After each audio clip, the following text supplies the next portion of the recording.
Circle बनाना है तो circle पहले बनाएंगे तो आप डायरेक्ट सर्किल नहीं बना पाएंगे। पहले स्क्वायर करिए, स्क्वायर बनाने के बाद में उसमें आप सर्किल बनाइए, तो आप इजीली और बहुत ही सिमेट्रिकल बना सकते हैं। चीज़ों को मतलब एक तरह से विघटित कीजिए छोटे छोटे अंशों में।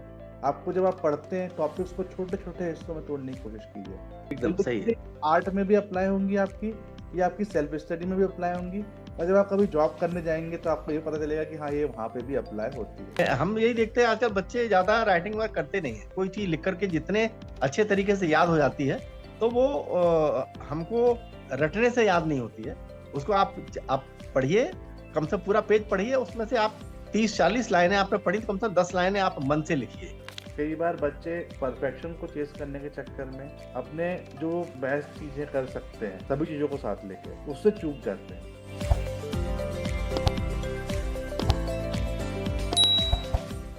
Welcome to Babel India podcast. हमारे साथ अशोक शर्मा सर हैं जो एक ड्राइंग और पेंटिंग टीचर हैं। आप जानते हैं कि बेबल इंडिया आपकी सेल्फ स्टडी में हेल्प करता है और आपको एक अच्छा स्टूडेंट और अच्छा छात्र बनाने के लिए भी अग्रसर है। तो इस श्रेणी में हम लोग उन टीचर्स को लेके आ रहे हैं जो आपकी लाइफ के लिए एक अभूतपूर्व योगदान दे सकें और आपको जो लाइफ स्किल्स एसेंशियली होते हैं वो समझा सकें। तो उसकी सीरीज में पहले टीचर हमारे साथ आए हैं अशोक शर्मा सर, जो कि एक ड्राइंग टीचर है, और उनके बारे में, उनकी जर्नी के बारे में, और ड्राइंग या आर्ट किस तरह से अपनी लाइफ में या अपने एग्जाम्स में जरूरी है, हम सर से समझेंगे।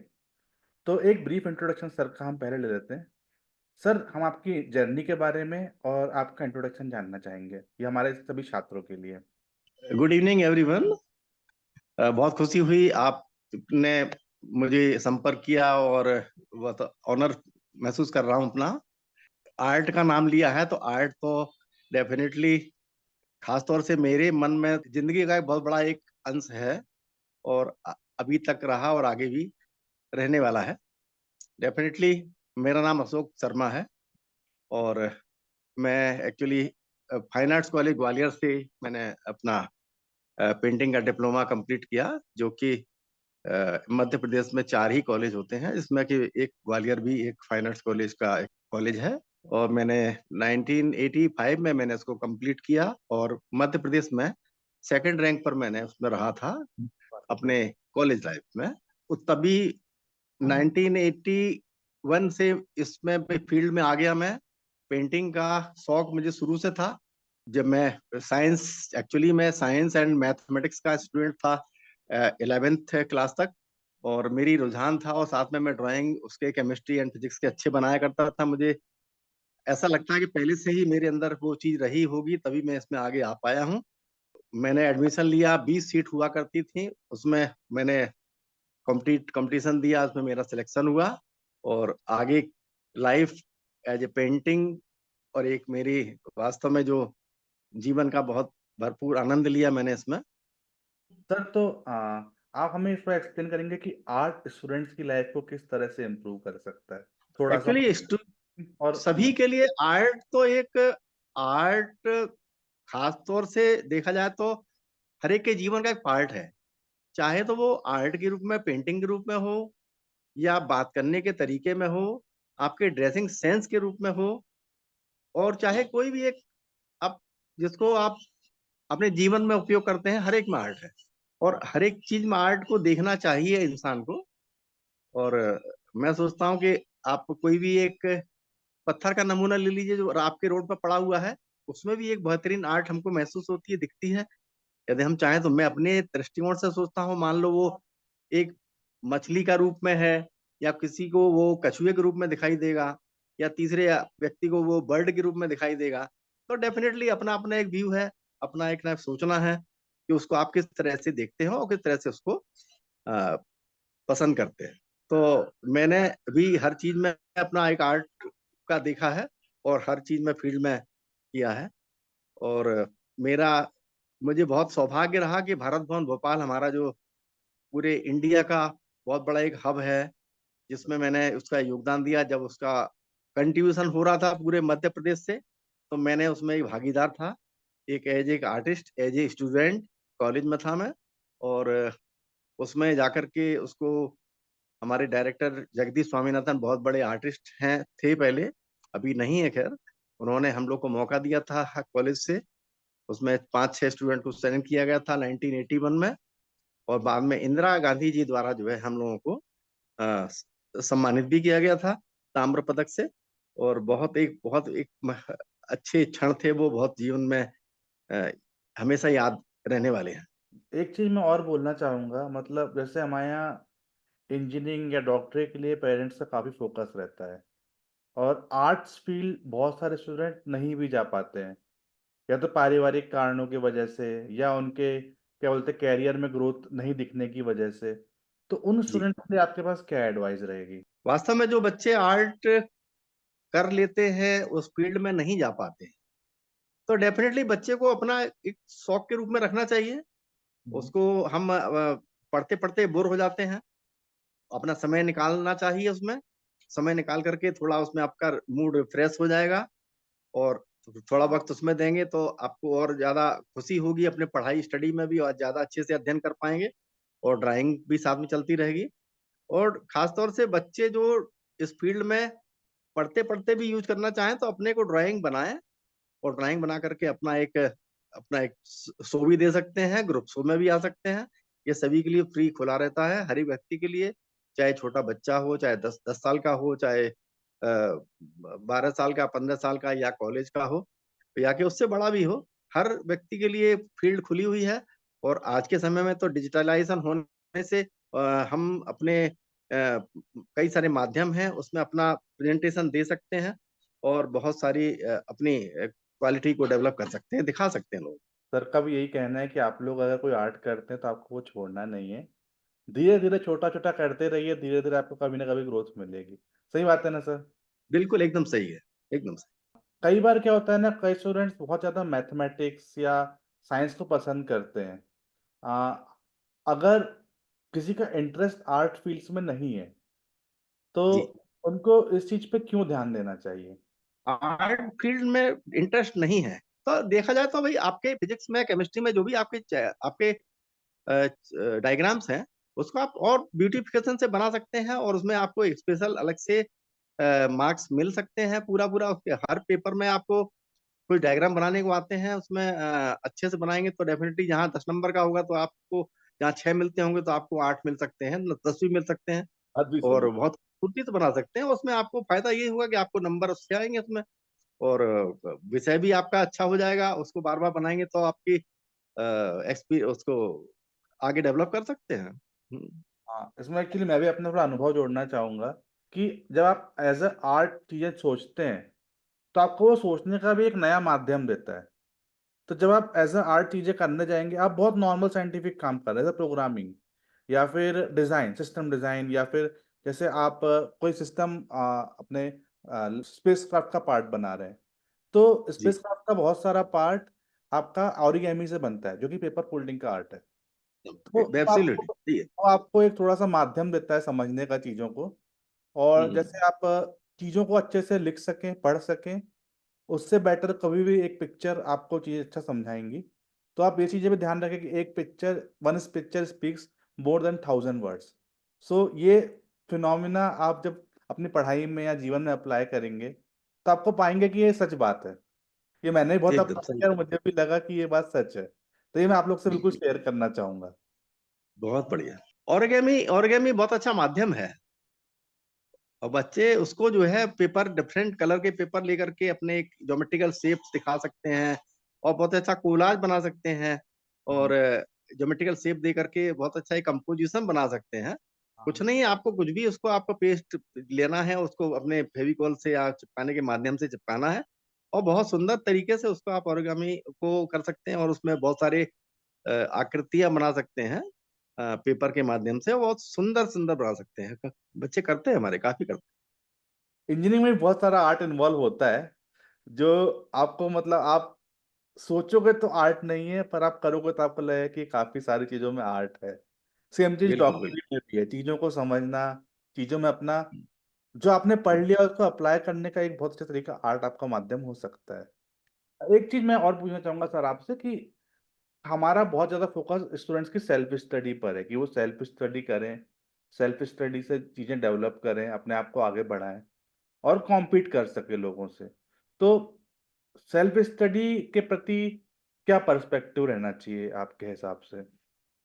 नहीं, बच्चों सेल्फ स्टडी के माध्यम से जहाँ तक देखा जाए तो आजकल बहुत सारे कोचिंग सेंटर खुल गए हैं और बहुत सारे अच्छे-अच्छे प्रोफेसर्स वहाँ मिलते हैं, लेक्चरर्स मिलते हैं।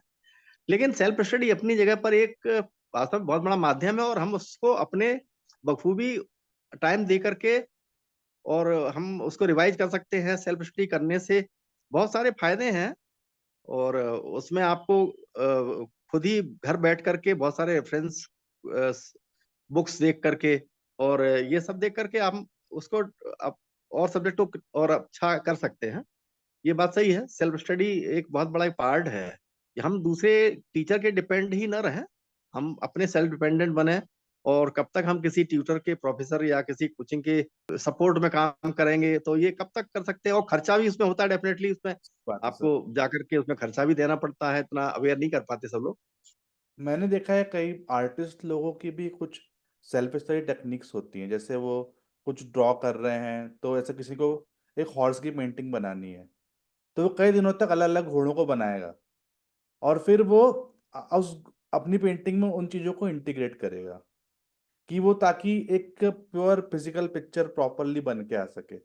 या किसी मेटल को स्टडी करना जाएगा ताकि वो मूर्तियों की फोटो बना सके या ड्राइंग बना सके या उसको किसी तरह 3D मॉडल कर सके, मतलब किसी भी तरीके के आर्ट में।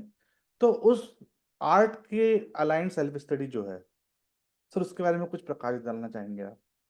देखिए, आपने एग्जाम्पल दिया जैसे कोई हॉर्स का ही ले लीजिए, तो हॉर्स ले लीजिए या कि हम स्केचिंग के रूप में हम सामने देख करके किसी भी आकृति को, बर्ड है, एनिमल है, ह्यूमन है, थ्री डायमेंशनल है, ट्री है, पहाड़ है, पेड़ है, हम देख करके सामने उसको बनाएंगे और उसको बनाते रहेंगे तो डेफिनेटली उसमें बहुत सारे एंगल से हम बनाते हैं तो उसमें आपको इतना कंठस्थ हो जाता है कि आप एक एंगल से बनाते बनाते दूसरा, तीसरा, चौथा एंगल देखेंगे तो आप अपना सेल्फ ही उसको बना सकते हैं, उसको कंपोज कर सकते हैं। और सर मेरा एक क्वेश्चन और भी था, अगर कोई आर्ट के लिए स्टार्ट करना चाहे तो उसको क्या करना चाहिए, मतलब कुछ मैंने कुल मिलाकर उसको आगे इसके आगे क्रिएटिव चीजें स्टार्ट लाइफ में करनी अपने को करना है। है। आर्ट स्टार्ट करने के लिए कह रहे हैं आप, ठीक हाँ। है। तो आर्ट स्टार्ट करने के लिए आप सिंपली, छोटा बच्चा भी जो आर्ट करता है ना, देखो जब कभी वॉल पर वो पेस्टल कलर और मॉम कलर लगाता है तो हम उसमें बहुत सुंदरता देखते हैं। जैसे मेरा खुद नाती है, वो बहुत छोटा, 2.5 साल 2 साल का था, तो वो कुछ कुछ पिक्चर्स अपने कुछ भी घुमा देते थे तो पेस्टल कलर लगाकर कोई ड्रॉ बन जाता था। तो हमको फ्री छोड़ देना चाहिए बच्चे को या किसी को भी कि भाई जो ड्रॉ कर रहा है, कोई भी ड्राइंग कभी भी गलत नहीं होती और उसको हमको केवल मॉडिफाई करना पड़ता है। हर ड्राइंग अच्छी होती है, कोई भी करता है, बच्चा करे या बड़ा करे। हम सोचते हैं हमसे गलत बन जाएगा या हमारा पैर टेढ़ा हो जाएगा कि नाक टेढ़ी हो जाएगी, तो ये इसको ज्यादा अपने को ध्यान नहीं देना है, उसको हमको और मॉडिफाई करना है और कुछ भी नहीं है। और बहुत सुंदर बच्चे आगे करते जाते हैं। हम और बच्चे, हमारे स्कूल के बच्चे भी खासतौर से देखा जाए तो ज्यादा मैं नहीं सिखाता लेकिन इतना कुछ सीख जाते हैं कि वो मुझसे भी ज्यादा पेंटिंग अच्छी बना लेते हैं। सर तो एक एक चीज और भी है कि आर्ट में एक lot of mathematics also involve होता है, कि मतलब आप कुछ सोच रहे हैं तो उसमें कितना आपको वेट देना है लाइंस में, या इमेज में कितना डेप्थ का कलर करना है, कितना नहीं करना है। तो वो मैथमेटिक्स जो पार्ट है आर्ट का, मतलब उसको सोचना, जो कि डिजिटल आर्ट्स में अब और ज्यादा सामने आता है लोगों के, कि भाई ये मैथमेटिक्स जो है आर्ट की, वो डिजिटल आर्ट में बहुत ज्यादा हमें दिख के आती है। जो हमारे यहाँ का शिक्षण पद्धति में बच्चों को आर्ट सिखाया जाता है नॉर्मली, उसमें ये मैथमेटिक्स सामने नहीं आ पाती। पर जब आप वेस्टर्न वर्ल्ड में आर्ट सिखाया, जिस तरह सिखाया जाता है, तो आपको दिखेगा कि वो बहुत बेटर चीजें ड्रॉ कर रहे हैं, वो काफी कुछ चीजें 3 डायमेंशनली ड्रॉ कर रहे हैं, जो कि हमारे यहाँ पे नहीं हो पाता है। तो जी जी। एक तरह से कोई अगर कोई रिसोर्स हो जहाँ पे ये चीजें सीख सकें, तो वो आप कुछ बता सकेंगे, कुछ किताबें या कुछ रिसोर्स जहाँ पे बच्चे ये सीख सकें? देखिए, ड्राइंग की बुक्स के नाम पर तो ड्राइंग की बुक्स तो ऐसे तो बहुत महंगी महंगी भी मिलेंगी आपको मार्केट में। और खास तौर से हम मैंने खैर बच्चों को भी देखा पढ़ते हुए। मैंने भी अपने जब कॉलेज टाइम में पढ़ता था तो अलंकार के नाम से बुक्स आया करती थी, चमन किरण की बुक्स आया करती थी। उसमें बहुत सारे उसके खंड हैं, बहुत सारे उसके पार्ट हैं, और बहुत अच्छे खूबसूरती बहुत अच्छे तरीके से उसमें समझाया गया है। और उससे बहुत कुछ बच्चे सीख सकते हैं, बहुत इजीली सीख सकते हैं। कोई बच्चे ड्राइंग करना है तो ये मत सोचिए कि हमको सर्किल बनाना है, तो सर्किल पहले बनाएंगे तो आप डायरेक्ट सर्किल नहीं बना पाएंगे। पहले स्क्वायर करिए, स्क्वायर के आपको उसको स्क्वायर बनाने के बाद में उसमें आप सर्किल बनाइए, तो आप इजीली और बहुत ही सिमेट्रिकल बना सकते हैं। हम डायरेक्ट सर्किल बनाना चाहेंगे तो यदि कभी सर्किल पूरा सेंटर से आप नापेंगे तो नहीं बनेगा, लेकिन हाँ, एक स्क्वायर बना करके आपने चारों तरफ से उसको सेट किया तो डेफिनेटली आपका सर्किल बहुत बेहतरीन बन सकता है। एक मैंने एक एग्जाम्पल दिया उसका, है ना। तो एक तरीका वो है, जैसे आपको हॉर्स बनाना है, और हॉर्स का पार्ट आप देखिए पहले उसका बॉडी, बॉडी जो है उसकी बॉडी जो है पीछे की हैवी है और आगे की तो हल्की है। तो आपको पीछे के पार्ट को थोड़ा उसको शेप को पहले मोटा बनाना पड़ेगा, ऊपर जहां गर्दन चढ़ती जाएगी उसका शेप पतला होता जाएगा। एक तरीका बर्ड जैसे बनाना है, बर्ड में भी आप दो पार्ट कर सकते हैं, नीचे का धड़ उसका अलग हो गया, एक उसका सिर का पार्ट अलग कर दिया, उसको फिर उन्होंने ज्वाइंट कर दिया, फिर उसके पीछे टेल निकाल दी, चोंच निकाल दी, तो वो बर्ड इजी हो गया। तो एक तरीके हैं, बहुत सारे तरीके हैं बनाने के। हम फ्री हैंड बनाते हैं तो फ्री हैंड में शायद एकदम नहीं बन पाता है, तो बच्चे उसको बहुत इजीली में अच्छे से बना सकते हैं, बनाते हैं। तो ये एक तरीका ये भी है। सर का जो कहना है कि मतलब जैसे एक ड्रॉ बाय बॉक्स मेथड होती है, इसमें आप बॉक्सेस से चीजें बना सकते हैं, तो वो भी आप फॉलो कर सकते हैं। आप क्या बोलते हैं, चीजों को मतलब एक तरह से विघटित कीजिए छोटे छोटे अंशों में कि ये चीज किस तरह से दिखती है, और फिर उस चीज से आप उसको ड्रॉ करने की कोशिश कीजिए। अब ये चीज जो मैं बोल रहा हूँ आपको, चीजों को विघटित कीजिए छोटे छोटे अंशों में, या चीजों को तोड़िए छोटे छोटे अंशों में, ये ब्रेक डाउन आपको सेल्फ स्टडी के टाइम भी करने हैं। आपको जब आप पढ़ते हैं टॉपिक्स को छोटे छोटे हिस्सों में तोड़ने की कोशिश कीजिए, उसको इस तरह से प्लान कीजिए कि आप जल्दी पूरी पिक्चर तब कवर कर पाए जब आपके छोटे छोटे हिस्से पूरे कंप्लीट हो सके। तो एकदम ये सही चीजें है। आर्ट में भी अप्लाई होंगी आपकी, ये आपकी सेल्फ स्टडी में भी अप्लाई होंगी, और जब आप कभी जॉब करने जाएंगे तो आपको ये पता चलेगा कि हाँ ये वहां पे भी अप्लाई होती है। सही बात है ना सर, ये बिल्कुल। एकदम सही सही कह रहे हैं आप, सही कह रहे हैं। अब जैसे एक एग्जांपल दे रहा हूं मैं, खैर आपको बीच में बोल रहा हूँ। ये एक कोई आपको जैसे लेटर बनाना है, ए टू जेड आपको बनाना है कैलीग्राफी में। अब जी। कैलीग्राफी में आप सिंपली या तो ABCD लिखें, और या के आप एक ग्राफ बनाए, 9 पार्ट का ग्राफ बनाए, हम्म, सेम सेम इससे 1 सेंटीमीटर बाई 1 सेंटीमीटर ग्राफ, माने पूरा 9 पार्ट उसमें खाने बन जाएंगे। उससे माध्यम से आपको बहुत इजीली आपको A to Z मैं बच्चों को बताता हूँ, और बहुत इजीली उसको 3 डायमेंशनल भी बना सकते हैं, और 2 डायमेंशनल उसमें बहुत अच्छे से बन जाता है। पूरे फिगर्स उसके आपके डबल राइटिंग में बनेंगे, और फिर उसको शेडिंग कर सकते हैं, 3D बना सकते हैं। एक माध्यम बहुत अच्छा है, बच्चे कर सकते हैं उसको। कभी हाँ टाइम मिला तो कभी उसको प्रैक्टिकल करके हम बताएंगे। हाँ सर, मतलब वो 4 लाइन की कॉपी में जिस टाइप से होता था उस तरह से आप कह रहे हैं, राइट?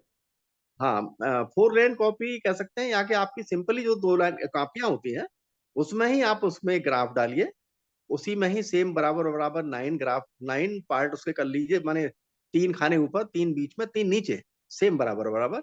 और ऊपर वाला पार्ट जैसे ए बनाना है तो साइड के दोनों खाने को छोड़ दीजिए, बीच का सेंटर जो आपका लाइन आ रही है उसको नीचे के कॉर्नर वाली लाइन से मिला दीजिए, तो एक शेप उसका ए का शेप अपने आप आ जाएगा। वो ऊपर का थर्ड 3 खाने हैं, सेकंड नंबर खाना, और ये लेफ्ट राइट से भी सेकंड नंबर खाना लेकर के नीचे ले जाएंगे, तो ये शेप बन जाएगा। उसी में बी बना सकते हैं, जैसे कोने को आपने मोड़ दिया, गोल बन गया, तो बी का शेप आ जाएगा उसमें। सी बनाना है तो चारों तरफ से आपको गोल करना पड़ेगा, 9, वही आपको जो खाने बताए हमने, डी है, ई है, हर हर लेटर बहुत इजी वे में और बहुत सुंदर सुंदर सिमेट्रिकल बन जाता है। सर जैसे अभी आप बता रहे थे कि बच्चे लाइन ड्रॉ करके ABC या कैलीग्राफी में लेटर्स कर सकते हैं, कई बार मैंने देखा है कि जो बच्चे चीजें करना चाहते हैं या नहीं करना कर पाते हैं, या जो भी इश्यूज बच्चों के होते हैं, कई बार वो एक आलस के भी शिकार होते हैं कि ये चीजें हम नहीं कर पाएंगे या हम आपसे अभी इतना क्यों करें। तो उनके लिए कुछ सलाह। अच्छा, जो बच्चों को लगता है कि अ, हमारे लिए ये डायग्राम बनाना मुश्किल है, कैसे बनाए? काम मतलब डायग्राम, पढ़ाई, सब चीजों में कुछ बच्चों को बहुत ज्यादा आलस भी आता है, तो उस चीज के हाँ, लिए आप क्या कहना चाहेंगे हाँ। सर? नहीं, खैर आपको बच्चे क्या एक्चुअली आज के समय में मैं देख रहा हूँ कि बच्चे लिखते कम है और बुक्स के सामने और कॉपी से याद ज्यादा करते हैं। जी। जहां तक मैं समझता हूँ बच्चे को यदि वो लिखेगा भी तो उसकी राइटिंग भी का भी सुधार होगा, उसकी स्पीड भी बढ़ेगी, और जो पेपर एग्जाम के टाइम में जो हमको टाइम शॉर्ट पड़ जाता है तो वो हाँ। भी थोड़ा हमारा ठीक हो जाएगा। हम यही देखते हैं आजकल बच्चे ज्यादा राइटिंग वर्क करते नहीं है, जबकि मेरे को शुरू से मैं बचपन से ही मेरी आदत थी कि मैं सुंदर सुंदर लेटर लिखूं, और जितना अच्छा लिख सकता हूं मैं अभी तक भी सोचता हूं और लेटर कितना अच्छे से लिखा जा सकता है, उसको और लिखने की कोशिश करते हैं। तो बच्चों को करना चाहिए, और उसमें दोनों तीनों कई सारे फायदे हैं। आपको कोई चीज लिख करके जितने अच्छे तरीके से याद हो जाती है तो वो हमको रटने से याद नहीं होती है। उसको आप पढ़िए, कम से पूरा पेज पढ़िए, उसमें से आप कम से कम 30-40 लाइनें आपने पढ़ी तो कम से कम 10 लाइनें आप मन से लिखिए। सही बात तो है। मन से लिखेंगे तो आपको कुछ चीजें उसकी पार्ट की याद भी हो जाएंगी। तो ये उसके लिए बहुत अच्छा रहेगा। और दूसरा डायग्राम वाली बात है, डायग्राम को भी आपको देखना है। पहले एक पार्ट को याद कर लीजिए, उसको बनाइए, उसको 3-4 खंडों में डिवाइड कर लीजिए, और फिर उसके बाद में उसको फिर आपको बनाते बनाते पूरा आपको अभ्यस्त हो जाएंगे उस डायग्राम को बनाने के लिए। जैसे कोई हार्ट का ही डायग्राम ले लिया कि इसकी नली जिसकी वेन्स कहाँ से निकल रही हैं, ये हम उसमें भूल जाते हैं। तो ये है कि करते करते उसको थोड़ा हम लगता जरूर हार्ड है, डायरेक्ट हम सामने देख के करते हैं, तो पहले हम उसको एक आउट फॉर्म बनाएं, उसके अंदर अंदर के पार्ट्स को फिर एक एक वन साइड ले लें, 4 पार्ट कर लें। एक साइड का आपको याद हो जाएगा, दूसरा याद हो जाएगा, तो इस तरह से पूरा डायग्राम आप बना सकते हैं। और देखा है डायग्राम पे आप अपने नोट्स भी लिख सकते हैं डायग्राम के साथ, कि आपको उसके बारे में कुछ समझना है या जानना है तो शॉर्ट नोट्स आप डायग्राम के साथ ले सकते हैं। सर, बेबल जो हमारा काम कर रहा है बच्चों की सेल्फ स्टडी के लिए, आपका उसके बारे में कुछ विचार या आपकी कोई सलाह हमारे लिए? वेबल एक्चुअली मैं भी इससे परिचित ज्यादा नहीं था, क्योंकि मैं तो सिंपल एक टीचर हूँ हम्म। और एक आर्टिस्ट भी हूँ। जी। चूंकि मेरा एक स्टूडेंट, मैं चूंकि नवोदय विद्यालय, मैं बता दूं बच्चों को, भी नहीं बताया मैंने, मैं हम्म। नवोदय विद्यालय का टीचर हूँ। और Navodaya Vidyalaya all over India में हर जिले में एक एक विद्यालय होता है, हम्म। जिसमें खास तौर से ग्रामीण क्षेत्रों के बच्चों को मौका मिलता है। और ग्रामीण क्षेत्र के बच्चे आज बहुत अच्छा अच्छे अच्छे बड़े बड़े पदों पर कार्यरत हैं, और बहुत प्रशासनिक अधिकारी हैं, साथ में समाज सेवी हैं, और हर क्षेत्र में काम कर रहे हैं। तो ये मुझे मेरे लिए बहुत सौभाग्य की बात है, प्राउड की बात है कि मैं नवोदय विद्यालय का पार्ट रहा हूँ, और अभी भी खैर मैं काम कर रहा हूँ। हम्म। और मैं समझता हूँ रिटायर नहीं हुआ हूँ, मैं रिटायर चूंकि हो गया हूँ 30 नवंबर को, लेकिन अभी मैं एक पार्ट हूँ, और मुझसे पूरी पूरी गाइडेंस अभी भी लोग लेते हैं, और बच्चे पूरा पूरा बहुत सम्मान देते हैं। सर, आपने मतलब अपने पूरे कैरियर में 35 ईयर्स का आपका कैरियर है, काफी सारे बच्चों को आगे बढ़ते हुए देखा होगा। तो हम जानना यस यस, चाहेंगे बिल्कुल। कि वो क्या खूबियां हैं बच्चों में जो सही में उन्हें बहुत आगे तक ले जाती हैं? बच्चे देखिए, पहले तो हम नवोदय में आ जाते हैं हम्म। तो बच्चा पहले तो पूरा ही एक तरीके से ऑल राउंड पर्सनैलिटी बन के निकलता है। अच्छा। जहां बच्चा हमारे यहाँ पर 3.5 फीट का आता है, हम्म। तो डेफिनेटली वो 6.5-6 फीट का भी निकलता है जाकर के। तो हमारे सामने बच्चा जब स्टेप बाय स्टेप बड़ा हो रहा है, मैं जी। चूंकि उसका वार्डन भी रहा हूँ, अभी भी हूँ, और उनका एक तरह से माता पिता के रूप में हम उनको देखते हैं। और पूरा उनका, चाहे वो आपका खाना पीना हो, सोना हो, जागना हो, पीटी हो, पढ़ाई हो, कल्चरल हो, डिबेट्स हो, भाषण हो, स्पीच हो, खेलकूद हो, हर में वो हमारे साथ ही रहता है। हम्म। और धीरे धीरे हमारे से इतना ज्यादा अपनापन हो जाता है कि शायद वो माता पिता को भी इतना याद नहीं करता, जितना हम लोग को बहुत सम्मान देते हैं, बहुत प्यार करते हैं, स्नेह देते हैं। तो मेरे बच्चे इस समय पूरे वर्ल्ड में इस समय हैं, जी। और बहुत अच्छा काम कर रहे हैं, बहुत सम्मान देते हैं। खासतौर से मैं समझता हूँ नवोदय के बच्चों को, मैं जहां तक देखता हूँ गुरुकुल परंपरा आज भी है। और खास तौर से दूसरी चीज मैं बताऊं कि मैं आर्ट फील्ड में हूं, तो मेरे 3 बच्चे इस समय आर्ट फील्ड में आर्ट टीचर के रूप में काम कर रहे हैं। धन्यवाद सर। अ, एक एक मेरे खास तौर से अशोक वर्मा स्टूडेंट है, और वो अभी केंद्रीय विद्यालय भोपाल में ही काम कर रहे हैं। जी। दूसरा एक बच्ची है, भिंड जिले की है, मैं भिंड जिले में पोस्टेड था पहले। तो वो बच्ची भी सीता कुशवा के नाम से वो दिल्ली एडमिनिस्ट्रेशन स्कूल में as a drawing teacher, art teacher काम कर रही है। अच्छा सर। और एक बच्चा और भी है, सियाराम, वो भी अच्छा काम कर रहा है। एक हमारे तुलसी तुलसी राम राम बरखने बहुत हम्म। अच्छा काम फील्ड में कर रहे हैं, बहुत अच्छा नाम कर रहे हैं। काफी बच्चे अच्छा काम कर रहे सर एक चीज और भी है कि कई बार बच्चे परफेक्शन को चेस करने के चक्कर में अपने जो बेस्ट चीजें कर सकते हैं सभी चीजों को साथ लेके उससे चूक जाते हैं। मतलब ये चीज आर्ट्स करने वाले के साथ स्पेशली होती है। मतलब आपने भी ये चीज नोटिस की होगी बहुत ज्यादा। और हैं। नॉर्मली भी कोई जो स्टूडेंट पढ़ रहा है उसके साथ भी ये चीज बहुत ज्यादा होगी कि आप एक ही चैप्टर पे फोकस करते रहेगा क्योंकि आपको बहुत सारे उसके नए क्वेश्चंस मिल रहे थे, या आपने एक टॉपिक तो बहुत बहुत अच्छे से किया पर आपका बाकी सिलेबस छूट गया। तो आप इससे देखते हैं कि ये उस सब्जेक्ट को परफेक्ट करने के चक्कर में आपने अपना काफी कुछ नुकसान कर लिया। तो उन बच्चों हम्म। को लिए क्या सलाह देना चाहेंगे आप? नहीं, पहले तो मैं भी समझता हूँ कि जैसे हम क्वेश्चन पेपर सॉल्व करते हैं उसी तरह से हम एक एक पूरा बुक को ही देखें, एक तरह से देखा है। जहां तक मैं अपना अपना अनुभव बताता हूँ, जो जी। मुझे ज्यादा अच्छा लगता है मैं उसको पहले उसको देखता हूँ। और देखना भी चाहिए उसको, चूंकि आपको उसमें इंटरेस्ट है, हम्म। चाहे वो आपका फिजिक्स हो या बायोलॉजी हो या केमिस्ट्री हो या कोई सब्जेक्ट हो, आप उसको लीजिए पहले, उसको अच्छे से आप जितना कर सकते हैं करिए। उसमें गलती वहां पर आपकी वहां पर नहीं होना चाहिए, हम्म। क्योंकि आपको बहुत इंटरेस्टिंग सब्जेक्ट है। रही बात दूसरा, जहां पे आपको थोड़ा टफ महसूस होता है, तो उसमें भी आपको कर सकते हैं उसको, थोड़ा आपको डीपली न जाइए। और उसके आपको जो बाहर का पार्ट है ज्यादा गहराई से मत घुसिए, लेकिन उसको आप करेंगे तो आप उसको भी, हार्ड पार्ट को भी आप अच्छे से कर सकते हैं। मेरा मेन फोकस है कि आपको जो बहुत बेहतरीन अच्छा लगता है तो उसको पहले करिए। हम्म। और और क्योंकि भाई आप पेपर देने जाते हैं तो डेफिनेटली यदि आपने कठिन को पहले उठा लिया तो उसमें सरल क्वेश्चन भी आपके जो आने वाले होते हैं वो भी आपके छूट जाते हैं। और बाद में फोकस करिए, जो भी आपको हार्ड क्वेश्चन लग रहा है या हार्ड हार्ड लेसन लग रहा है, चैप्टर लग रहा है, तो उसको बाद में करिए। तो कुल मिलाकर के आपको ज्यादा अच्छा रहेगा वो। सही बात है। सर का कहना है कि मतलब आप जो अपनी स्ट्रेंथ है पहले उस पर काम खेलो ताकि आपका कॉन्फिडेंस बना रहे एग्जाम में। और फिर जो वीकनेस है उसको मतलब फिर आप फिल्टर आउट करो कि आपको देखो बेसिक कॉम्पिटेंस तो आपको हर एग्जाम में रखना होगा। मतलब देखो आप अगर आप बोलो कि मुझे आईआईटी क्रैक करना है और मैं मैथ्स का एक भी क्वेश्चन हल ना करूं तो वो तो नहीं हो सकता। आपको मैथ्स में भी एक बेसिक कट ऑफ तो क्रॉस करनी है। तो सर का कहना है कि आप एक तरीके से बेस्ट अपना दें उस सब्जेक्ट में जो आपका फेवरेट सब्जेक्ट है और जो आपको थॉरोली आता है, तो आप पेपर अपना वहां से स्टार्ट करें। मतलब आप पेपर के लिए भी स्ट्रेटजी रखें अपने, और अपनी स्ट्रेंथ पे पहले खेलें, और जो अपनी वीकनेस है उसमें सिलेक्टिव होके खेलें।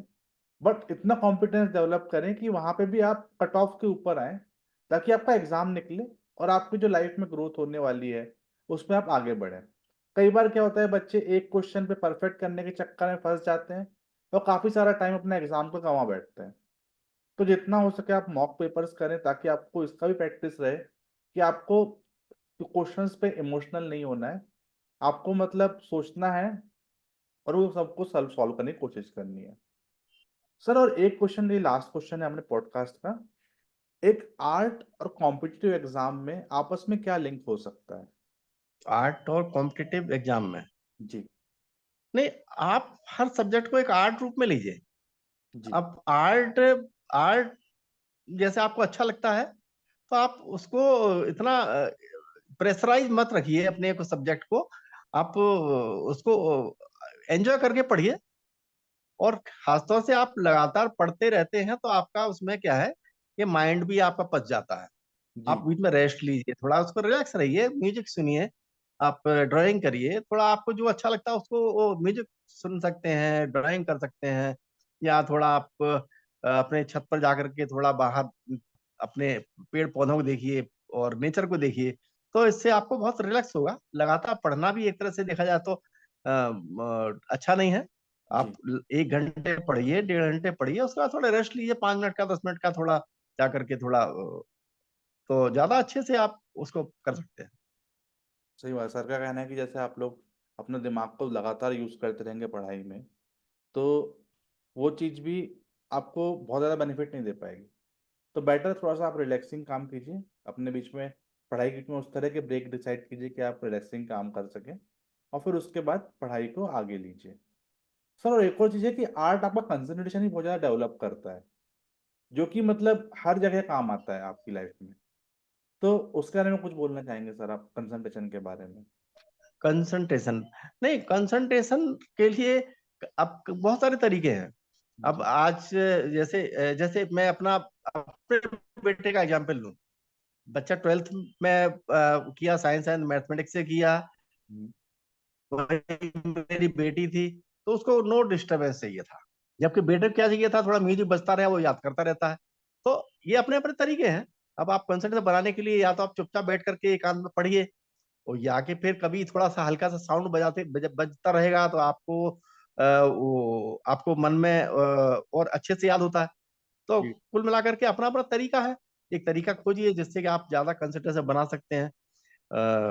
ये बात सही है, डिस्टरबेंस नहीं होना चाहिए पढ़ने के बीच में, लेकिन अपना अपना तरीके से आप उसको कर सकते हैं, और बहुत सारे बच्चे करते हैं इसको। थैंक यू सर, आपने बहुत ज़्यादा गाइड किया हमारे स्टूडेंट्स को। ये बहुत स्टूडेंट्स को काम आएगा ये पॉडकास्ट।